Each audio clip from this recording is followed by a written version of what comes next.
happy Thursday and happy New Year's. You sure? Can you hear me? No, Mark's going like, I can't hear you. I think I can talk loudly. I think I'm fine. Okay, yeah, welcome to New Year's Group. Welcome to 2026. Excited to have you here today. We've got a bit different to what we normally do. First, we meet up the month of the year. We'll be doing a reInvent recap. We've got Ryan, Clara, and Michael doing a bit of a presentation of a few of the announcements that they enjoyed. And then after the break in our pizza, we're going to do a pop quiz. So I hope you're excited for that as much as I am. I'm gonna say there is no prizes, but whoever wins, and it is a team pub quiz, like a traditional trivia Thursday, you have bragging rights until the next meetup. So awesome. Enjoy, lots of fun. Cool. So let's get things started. Oh yeah, just firstly, I'm Lucy. Nice to meet everyone. And also housekeeping, if you're looking for the toilets, go out the exit doors towards the elevators and follow the corridor or all around. And if we have a fire evacuation, just look for one of the AWS people. They'll have the badges, blue. Oh, sorry, Mark's got a blue one, Mike's got a yellow one. I will look for the security guys. You'll find them. We'll just follow them. They're more important. Cool. We have 30 flights of stairs to enjoy. It'll be fine. We got it. Cool. So firstly, I like to begin tonight by acknowledging the traditional custodians of the land on which we gather today, and I pay my respects to their elders past and present. I extend that respect to the Aboriginal and Torres Strait Islander peoples here today. Cool. Let's get started. So I assume, hopefully everyone is aware, reInvent happens at the first week of December each year. Big event, it's at Vegas, a week of just announcements galore. So, the first side of things is, sorry, I'm just refreshing notes for my benefit. If you are looking for the recaps, we do have the AWS Builder Center. Please scan it if you want to look at more ton of reInvent recaps. The other thing as well is the AWS Community Builder program is quite large. There'll be plenty of people worldwide posting all about the reInvent recaps they loved and the announcements they want to talk about. Yeah. Thanks, Luke. Sorry, Luke's looking at me, and I'm like, I'm just laughing at myself. Cool. Sweet. So, this reInvent that just went, we had approximately 60,000 attendees on site and a bit about 2 million. Oh, got it. Got it. It's not my slide deck. Sorry, this is the AWS slide deck from the community people. Cool. 60K attendees and a bit over 2 million online watching the keynotes and leadership sessions. Cool. I'm just going to mash it to the end, you know?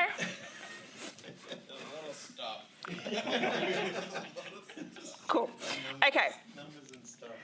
Throughout the week, AWS hosted approximately 3,500 sessions delivered by more than 3,000 speakers. And the whole pre-reInvent and reInvent period, AWS service team announced 530 updates from October the 28th to December the 5th.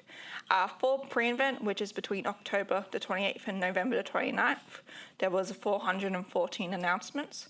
And during reInvent between November the 30th and December the 5th, there were 116 releases and updates were announced. For the next 2 hours, I go back through all of them. Yes, we're not, I promise you. We're not doing death by PowerPoint. Our wonderful people here have picked out a few announcements that I love. We're going to talk about those. But should give you a bit of an idea of what happened over reInvent, how important it is for, AWS each year. So, I would like to firstly hand the floor over to Ryan, who will be doing the first set of announcements.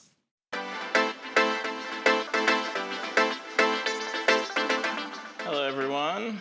Welcome back. I want to go back on slide.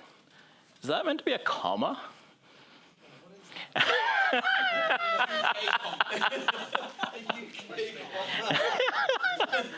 We had 3.5 sessions for like 60,000 people. It was good. What I am going to do also, because I saw... It's the EU, okay. I saw a lot of people miss that QR code as I was standing from behind, so I'll give everyone another 10, 15 seconds to grab this one. So what this one is, and forgive Lucy, I did the slides and didn't tell her about it. So we're not allowed to share this slide deck, but this is essentially the version that can be shared. So it's got... I think this slide deck had 201 slides, so if that's saying 200 pages, then we're pretty good. Everyone got it? All good? Sweet. Oh my God, animations, no. We'll skip that. I don't think mine has any, we'll find out. As Lucy said, I'm Ryan. I'm still getting used to saying this. I'm the head of technology solutions at IDEA 11. That happened 2 days ago, so it's thank you. So what I have done, I've picked sort of 5 or 6 out of the 600 that I kind of announced, and so I wanted to talk about, thought was interesting, and I'll go through them. So the first one is database savings plans. A very long time coming, if you ask some people. So basically, if you're running a managed sort of database on AWS, and I'd assume that's most of us that has some form of application, there's a new way for us to reduce costs on what that's running. So basically, AWS has extended the savings plans to now support database services as well. So what does that mean? So savings plan is basically a commitment. So commitment discount model. You commit to a spend per hour essentially over like a 1-year term. Good things though, no upfront payment. So if we can doing this versus like RIs have that version too, but RIs are a lot more restrictive. And so in return, we can get up to 35% off your database usage. Savings are applied sort of on the hour, so it is proper usage based. And if you do go beyond your commitment, because you don't always want to be under your commitment, otherwise you're paying for stuff you're not using, you just fall back to on-demand rates. So what services are covered under this, because it's not just RDS, which I thought it was originally. So it's Aurora, RDS, DynamoDB, Elastication, DocumentDB, Neptune, Keyspaces, TimeStream, and even DMS. So database migration services. So if you've got, I guess, you're doing migrations, or even I've seen even people using it for like long-term transforms that are or reloading dev. Yeah, always moving data, just back and forth for fun. That now counts under savings plans as well, which is pretty cool. And cool things, I guess, just to also know with savings plans, because it's not necessarily tied to like instances and that. So if you got new instances or new regions and that kind of thing, this plan automatically covers it as well versus RIs, which are a bit more sticky. So if you're doing stuff like migrations or in the process of modernizing things, means you don't have to be as scared with the commitment as such. So even if you're doing engine swaps, so you're going from like Oracle or Postgres, you still keep the discount. If you're going provision to serverless, still keep the discount. Even between regions, still keeping the discount. Or if you're changing instance families like R7 to R8 or something like that, you still keep the discount. So nice and flexible. So it really means like your commitments sort of following your usage versus your architecture decisions. So some of the savings that we can get from this, so serverless, we're talking up to 35%, provisioned instances up to 20%, and DynamoDB, depending on on-demand or provision, you're looking at 12 to 18%. So not an insignificant amount for what can be a pretty expensive workload. Yes, Greg? Yeah, I noticed that because it's greyed out, obviously, the 3-year plan that you normally have with savings plans. Yep. Is there a condition out of compute? Oh, okay, sorry. No, I've tweaked to it. It's all right. Look at this, self-learning. Yeah, no is the answer. Thank you, Mark.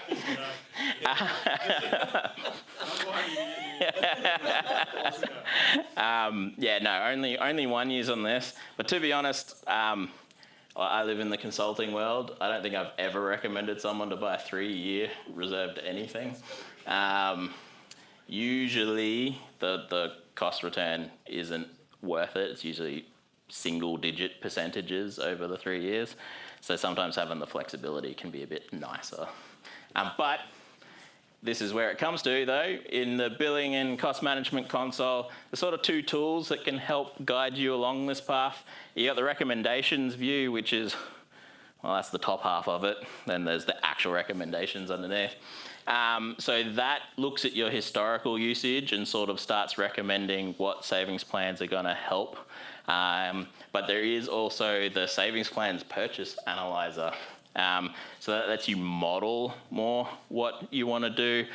Maybe you're thinking about if you're going to change things or that kind of thing. You want to figure out what it's going to look like for your savings plans.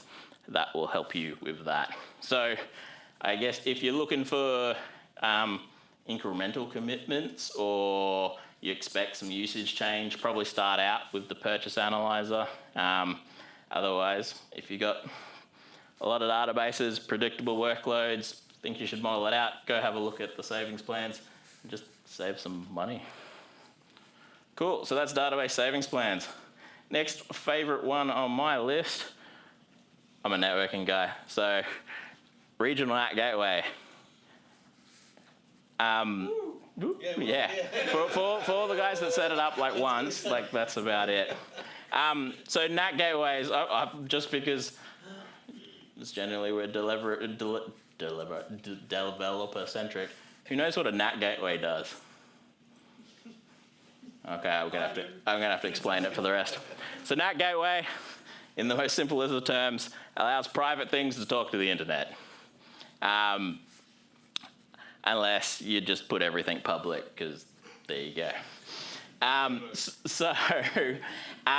The problem with NAT gateways, they're great, they manage service, easy to use, but they are per AZ.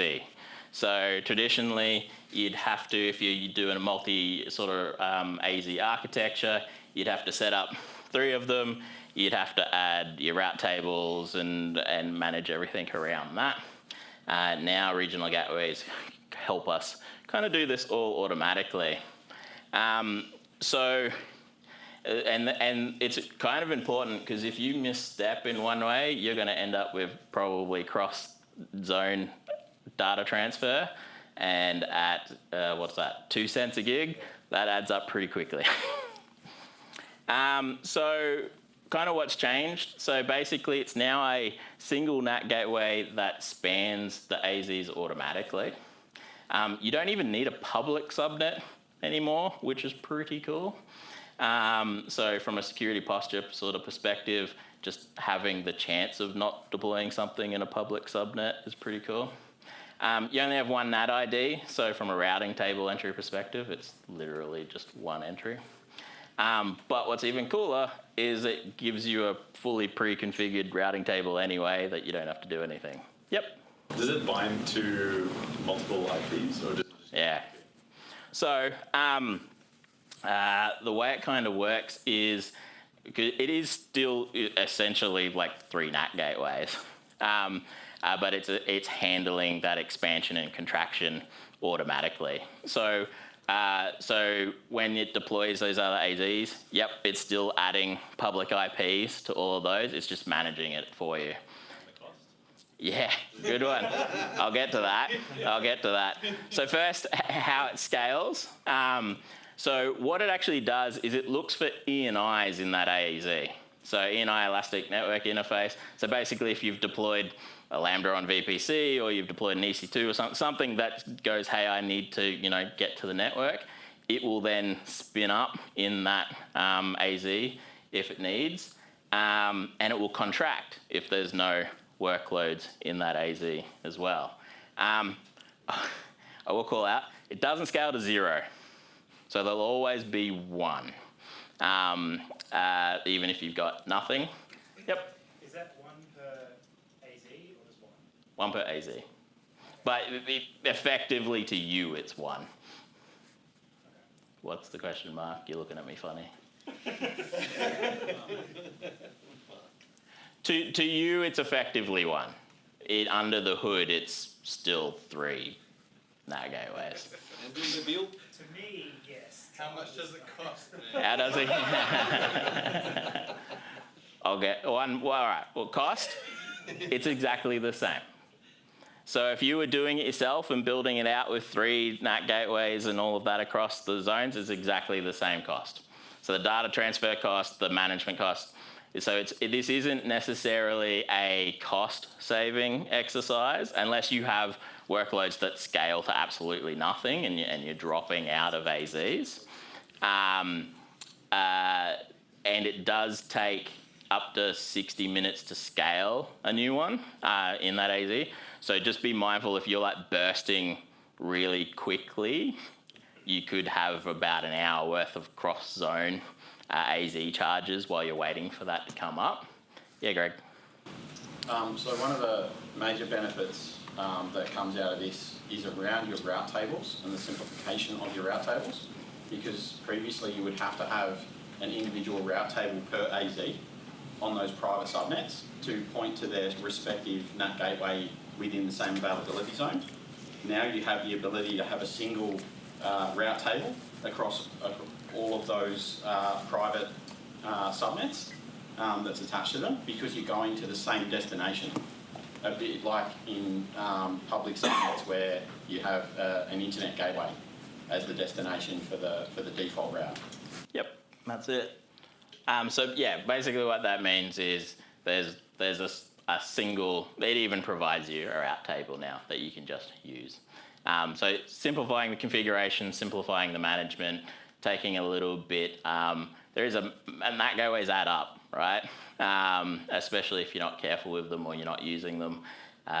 What is it a month? It's like $40 a month or something like that to have one kind of sitting around. Like how many times have you gone, cool, I've got 2 AZs, let's add the 3rd one, but you forgot to add the NAT for that? Yeah. It just solves the problem. This whole VPC needs a NAT. Yep. Especially if you've scaled that out and then gone, oh, I don't have the NAT, and the way you've realised it is your cross-zone transfer is even more fun. Or your traffic just doesn't work. You're paying per hour for them, right? Yep. They're established too, so it's not just the amount of traffic that they actually process, but also the time that they're actually in and available. So the contraction part of it means that you're not paying for it when you don't need it unnecessarily, but you don't have to tear it down to do that. Yep, that's it. So they've kind of, I guess, renamed the standalone one, which makes it fun. So it's now called a zonal NAT gateway. So we got regional NAT gateways, which is the funny new automatic one, and now zonal, which is the ones you configure yourself. There is a reason to still use them. Oh, yep. Talk about the fault tolerance around the NAT gateway, because in the old days the big thing was we could have multiple NAT gateways, so switching was. Sure. Yep. It's exactly the same. Yeah. So the only time, like from a fault tolerance perspective, like I guess there's maybe a race condition where you lose an AZ while the other one's still not spun up yet. Maybe. Yeah, I guess. But they spin up within sort of an hour. So AZs completely going offline is pretty rare. So in the steady state, right, you're going to have multiple AZs active. Yeah. And you'll be using both of those regardless. You lose one, they're highly available within an AZ. Yeah. So we still do the automatic failover within the AZ and you keep things going. It's going to be a... If you lose an entire AZ, life gets fun. Yeah. Regardless of how everyone's going. We're all just waiting for it to come back anyway, so yeah. That should reroute nicely for you. Yeah. You'll do cross AZ traffic stuff then, but you're still up.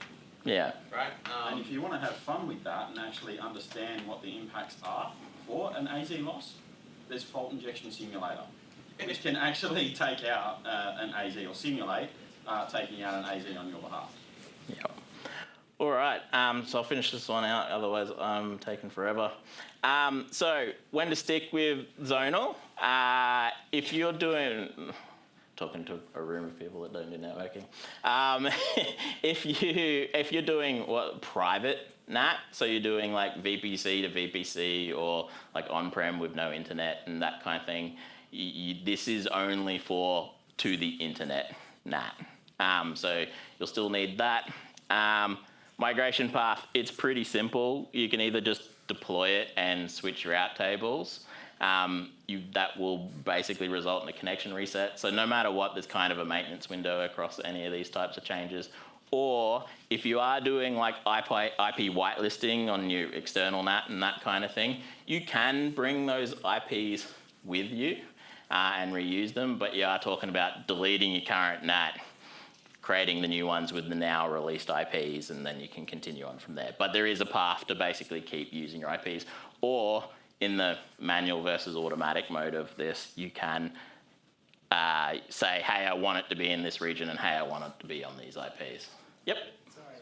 If I have, It's all right. if I have external parties, right, that have whitelisted my NAT gateway, Yep. and I bring them across, that's Yep. not going to change, right? Those are Nope. just going to go if it Yep. scales out. It's still going to be coming from those three IPs. Yes. Yeah. So basically, yeah. So yes. So basically, it can run in automatic mode, which is pick whatever IPs and scale automatically, or you can run it in manual mode, which will use these IPs and these are the regions, these are the zones I want you in. But you still get the benefit from it. That's the way that it could cause a problem. So. Yeah, sure. Nah, that makes sense. Sweet. We'll move on. This is a bit of a weird one because I wanted to find out how many people know what Quick Suite is. This guy. People that work for AWS definitely will, because it's doing all their homework. All right, so basically, sort of a problem that it exists, especially in the enterprise kind of space, is users don't want to switch tools to get answers, right? They want to ask a question kind of in the moment, whether they're in their CRM or in the support console or in some dashboard or something like that. You don't want to have to switch back and go, oh, here's blah AI thing over here, or now I need to go ask over here and get around this context switching and siloing and that kind of thing, right? So let's say, you've got data in your dashboards, you're pulling things in and doing your classic, I guess, kind of BI stuff where, you're doing your proper data analysis. But you've got documents in SharePoint, you've got your tickets in Jira, you're talking in Slack, and you want to bring all of that together. So, if we were doing that ourselves, we'd build, you got to build that conversational, like AI layer across everything. So that's a bit of work. You're talking about your interfaces, logic and orchestration, your data access, and your security controls and everything that kind of has to go with this. So what AWS has done is basically turned that into a product. And that's Quick Suite. So Quick Suite is the evolution of QuickSight, which was sort of their BI tool. So think the Power BI equivalent or Tableau or that kind of thing. But what they did is then shove agents and chat on top of it. So essentially, it's an embedded like AI agent across your internal apps. But the cool thing is the reasoning is both on your structured data, which is like, let's say your KPIs and finance reports and all that kind of thing, and your unstructured data and your more knowledge stuff, right? So that's the things like your documents and policies or in memos here, that's a very American kind of thing. So memos and one pages and faxes, there you go. And the cool thing with that is you get to then ask that in just how you guys are used to using like ChatGPT or Claude and that kind of thing in a natural language kind of perspective. So if we took like a bit of a use case for this, so let's think of it's like a financial performance like kind of dashboard for execs or finance team or that kind of thing. So from a non-technical perspective, they're going to be going, what was the revenue from Q3? Or like what region had the highest growth? So they don't need to learn like how to go filter a report in the BI platform, or ask the BI team to go build them a report to report on the thing, right? So this will do both sort of, I guess, that classic natural language response we're all kind of used to, from like, here's the blurb, here's the output, create me a Word doc, like that kind of thing, but also to the build me a BI dashboard with the graphs and everything to go along with it as well.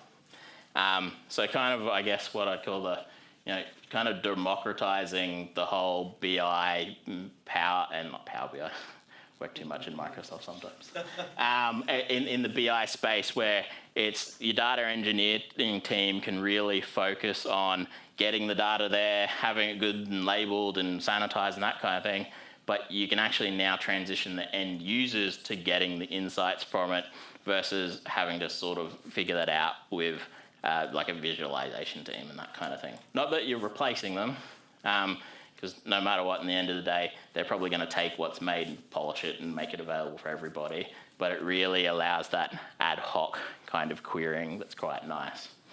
Kind of a couple of other things that this really allows is, so you get to go from that data to insights, so asking the how and why, but you also get to go from like insights to action, which is kind of cool. So let's say we got those Q3 numbers and all of that.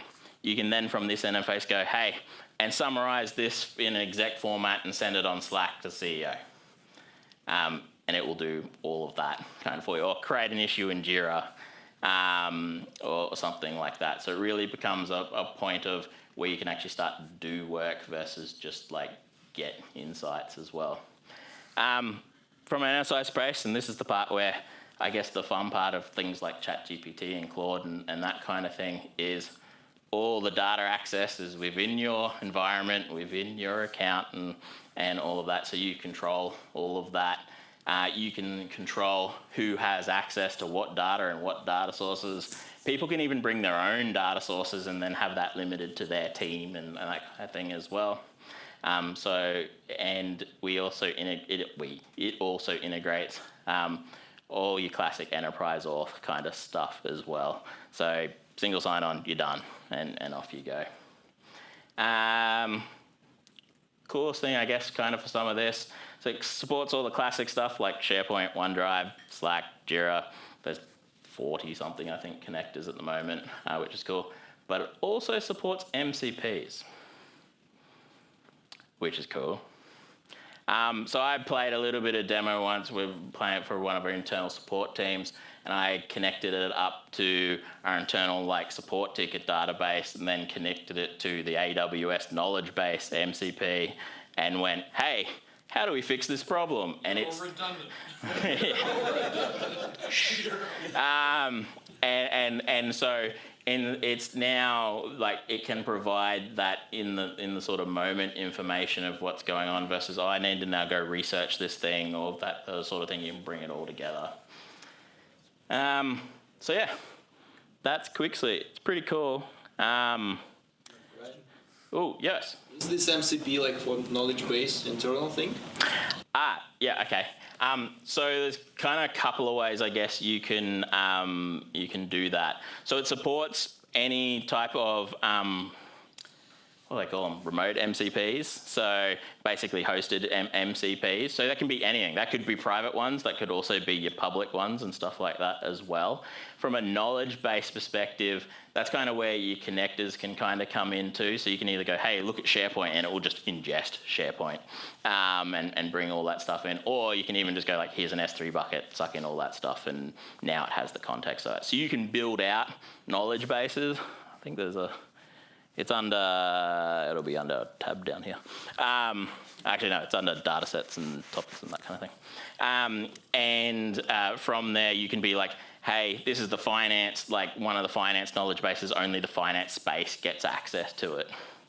No, I mean, is there any internal knowledge base in AWS, like support tickets, resolutions, all this stuff? Yeah, so there is a new MCPs is a very fast thing, I think, at the moment that's changing kind of every week. So there is MCPs for AWS is kind of trying to consolidate their MCPs at the moment, yeah. So we've got Knowledge MCP, which will be essentially a fast way for you to search and pull in AWS documentation. Yeah. Really, really useful, highly recommended, because the AWS documentation is pretty much always accurate, and just roll with that. We have other MCPs as well, especially around your pricing APIs, Yeah. how you want to do cloud formation, you want to do support tickets and log against your AWS support and all that.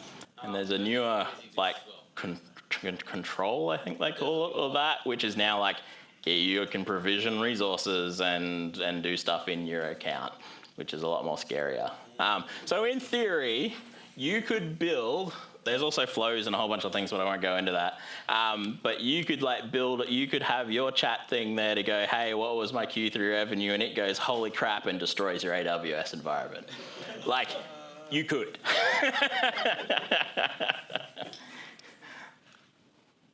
Now, for one of my favorites. That's when you need Leaving it on support. Yeah, leaving it on that. You need the support. You got backups, right? Code commits back. Okay. Woo. And also, is it still IAM stuff? Yep. You need to do? Yeah. Okay. You are. They're improving it. Yeah. So, there's a couple of reasons why I find this one actually pretty cool. As far to my knowledge, this is the only product that's come back from the dead. As far as I know. Been doing this a while. Which is pretty strange, but also probably more talks to the response to customer feedback. This doesn't come back because no one said anything about it, right? Well, one of the things that significantly impacted were AWS workshops. So there were a ton of AWS workshops that relied upon code commit, so they had step-by-step instructions on what to do. And when they deprecated code commit, all of those instructions were now null and void. It meant that people had to figure it out themselves to use a GitHub or GitLab and actually work it out. The other thing is that with code commit, you don't have to do an OIDC connection to an external provider. So the ability to have it privately and have your own private repositories that are only accessible by those that are in your cloud is actually a benefit of code commit and something that's quite often breezed over or not really well understood. So the fact that they brought it back means that I don't know how much of those workshops got rewritten. I did notice a few of them that weren't and haven't been, so that would make them relevant again. But there's definite benefits to the use of code commit, flaws and all, that we have to sort of appreciate that as a product it does have a place. Yeah. So as Greg kind of said, some cool things to kind of call out. It is IAM for permissions, which means it kind of lives within the context of everything else you're doing in AWS. It does have VPC endpoint support, which means it can not go over the internet, which if you work in some regulated places can be a kind of pretty big deal. Still CloudTrail logging as native integration into code pipeline and all of that, so you don't actually have to figure out how to connect something to it. So for regulated industries, pretty big one. Now, it's never going to be a replacement for GitHub or something like that, but it was never meant to be. And so the use cases of, hey, I just need a code repository that's free and lives within my account and in my data sovereignty. I'll put it this because I've had to be dealing with this for a while. There's not a lot of code source repository vendors that run in Australia. Or at least if they do, it's really expensive. This was actually one of the only ones. And that might not mean for a lot, but if you're in the government or a regulated industry or you work with any of them and they ask you, where does your stuff live? It can actually be a pretty big deal. And it's effectively free, I don't actually know if code commit actually costs anything. I don't think I've ever looked. Um, You pay for the storage yeah. on it, but that's it, and it's S3-based Ooh, storage. So. sorry. And well, yeah, I know. And well, the cool one's next. Speaking about storage, though, I guess the cool thing is that they brought it back from the dead, but they haven't actually forgot about it. So it's getting LFS support in Q1. I don't think that's out yet. And if you really care, it's going to be in Spain and Calgary in Q3. For the one person in this room that will like that one. Finally. Yeah. Took 3 years. So this one is, it's still in preview, but it's one really worth talking about. So AWS is obviously smashing out a whole bunch of what they're calling their frontier AI agents. So this one's really for the AppSec guys. So it's AWS Security Agent. So it's really there to try and close a gap between like how fast we're shipping code and how often we're actually testing it. And testing it from a, like, although it does a bit more, testing it mainly from a security perspective. So like there's some problems, right? So SAS tools, static analysis tools, like they can examine the code but don't really have a runtime context. We have DAS tools, they can look at the running apps but don't really have application level context. And so they're kind of a bit of a one-dimensional thing.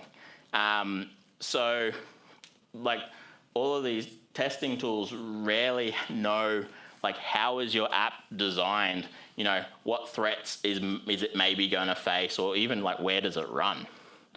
And so what ends up happening is you have your AppSec teams or security teams or whatever, they just have to manually review it anyway.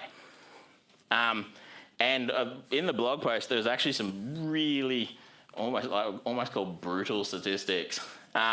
So 60% of organizations update their web apps weekly or more. Okay, cool. That doesn't sound too bad, does it? 75% of them test monthly or less. And my most favorite stat, 81% knowingly deploy vulnerable code to meet deadlines. Yeah.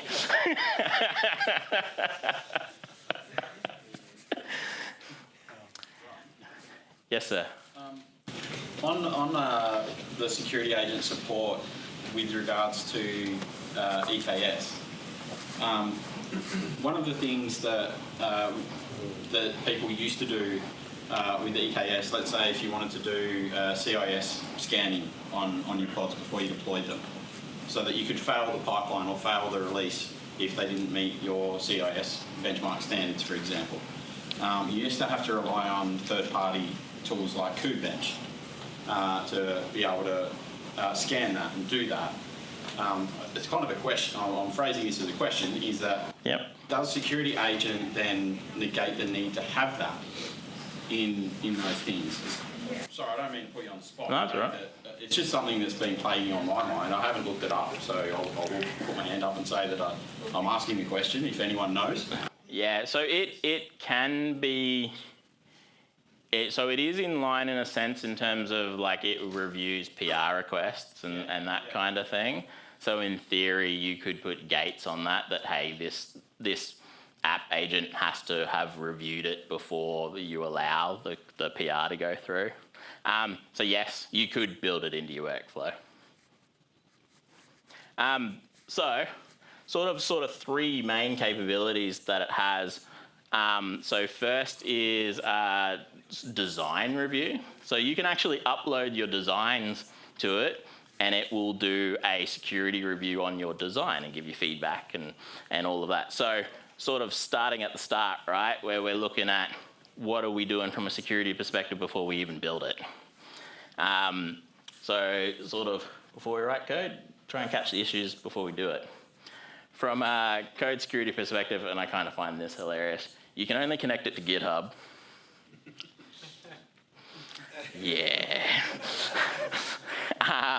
Anyway, those teams just... I'd love to meet the code commit service team one day. The one guy. At least he probably doesn't get many like P1 alerts or anything like that. There's a lot of code star stuff that he gives it. So Yeah, right. the whole, Same dude. Yeah, okay. Same team. I'm sure it's not one guy. Yeah. Oh, I guess if you got the whole code, then yeah, that's a thing to hold. So it connects to GitHub. It'll look at all your pull requests and that kind of thing. It does all the classic stuff like OS top 10 and looking at that. It also can enforce your org-specific policies. So this part's kind of cool. So because like under the hood, this is like an AI agent, right? So you can guide it. So you can be like, all my logs must be retained for 90 days, not 1 year. So when someone actually like submits a PR and their code goes, well, you know, here's my infrastructure code, and it does it for 1 year, it'll flag that as a finding.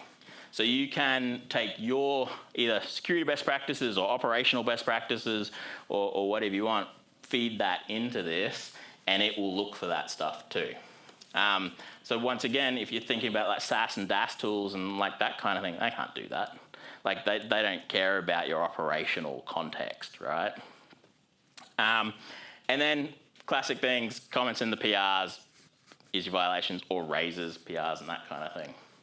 The next one is a pretty cool one. Is yeah, mate. I have a question about this one. So can this one actually like look into your like EC2 instances and actually like see the problems like within the running operating system and stuff to like replace applications such as Webster? Yeah, okay.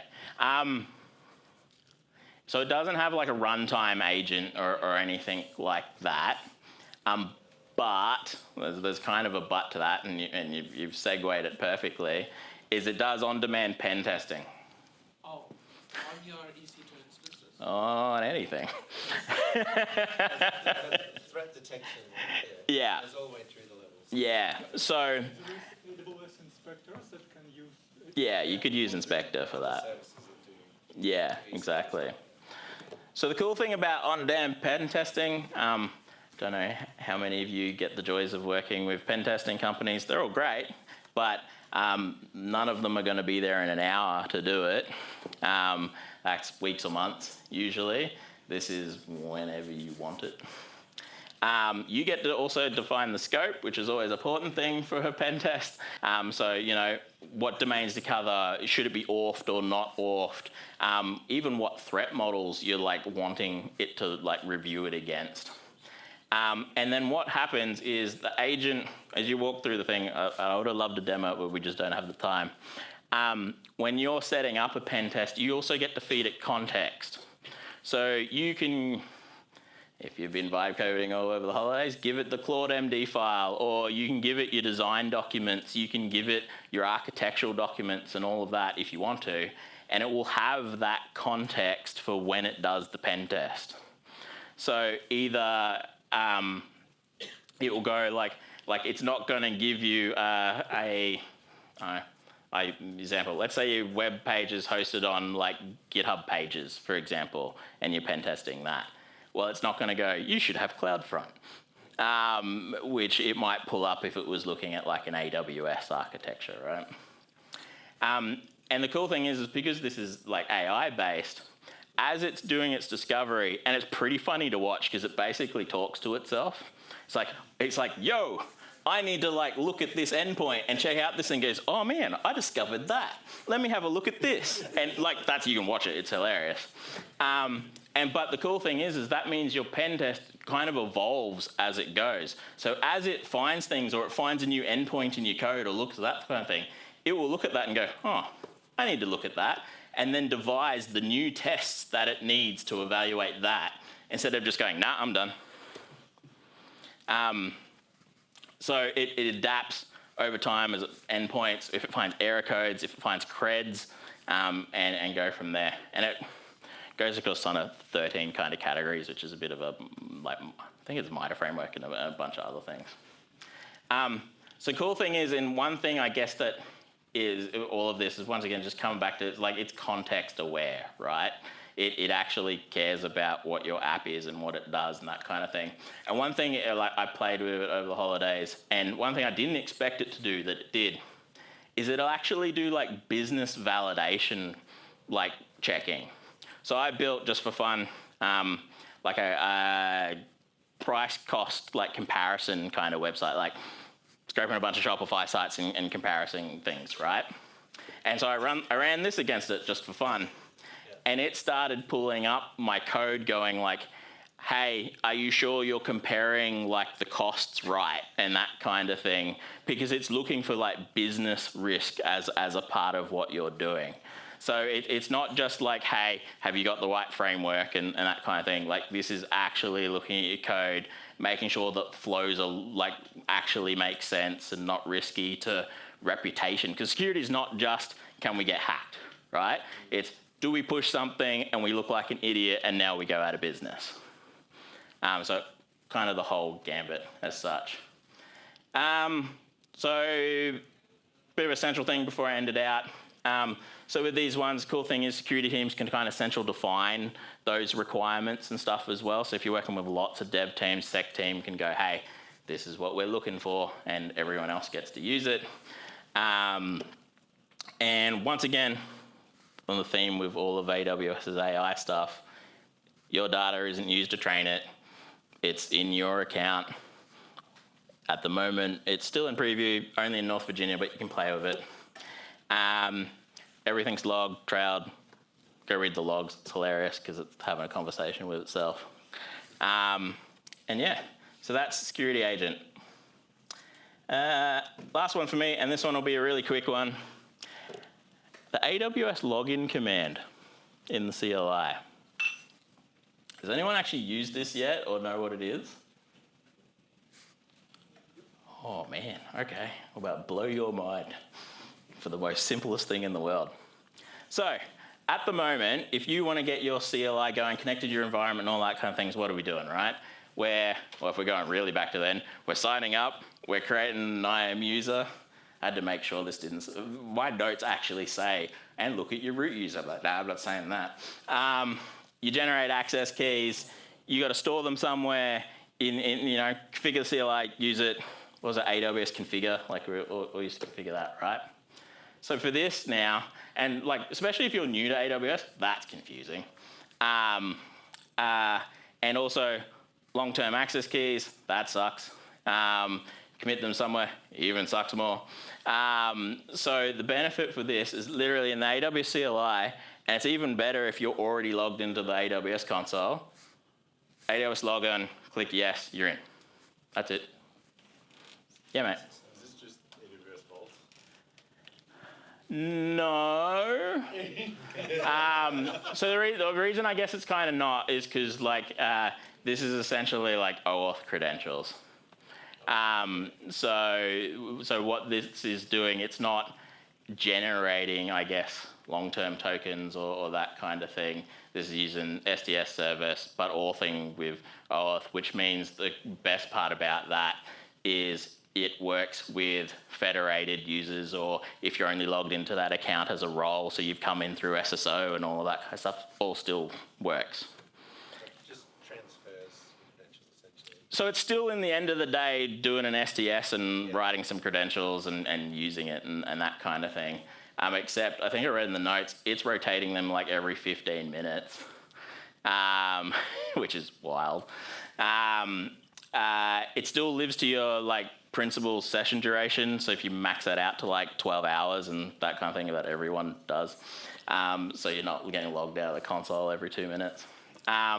It supports in the CLI, SDK, PowerShell tools. You can even do remote logins as well. Full profile support, so you can still do multiple accounts and all of that at the same time. But yeah, it's OAuth 2 with the PK order. I don't know if anyone actually says that as an acronym, but PKCE.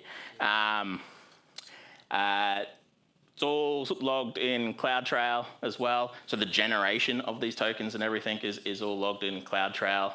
There's a couple of new events in that for that as well. And you can control this with IAM policies and SCPs as well. So if you don't want people doing it and that kind of thing, you can stop it. But I guess you still can't configure your browser profile to use for this session. Say that one again? in Chrome, you can have Yep. multiple profiles per client. Ah, So you have to specify a profile. still need to keep using Firefox for that one. So yeah, still CLI only, although I guess technically you could generate out the magic URL to get you there. But yeah, this really simplifies that kind of thing. If you are using things like Granted or Leap or that kind of thing, they still have their place, I guess, if you're jumping around and that kind of thing. But if you're like me, where you kind of aren't jumping through a million environments every now and then, I don't even use those tools anymore. I literally just type this, and if I'm logged in, I'm done. And that doesn't matter if I'm in clients or my own stuff and that kind of thing, because it all just takes the context of the thing you're logged into at the moment. And that's me done.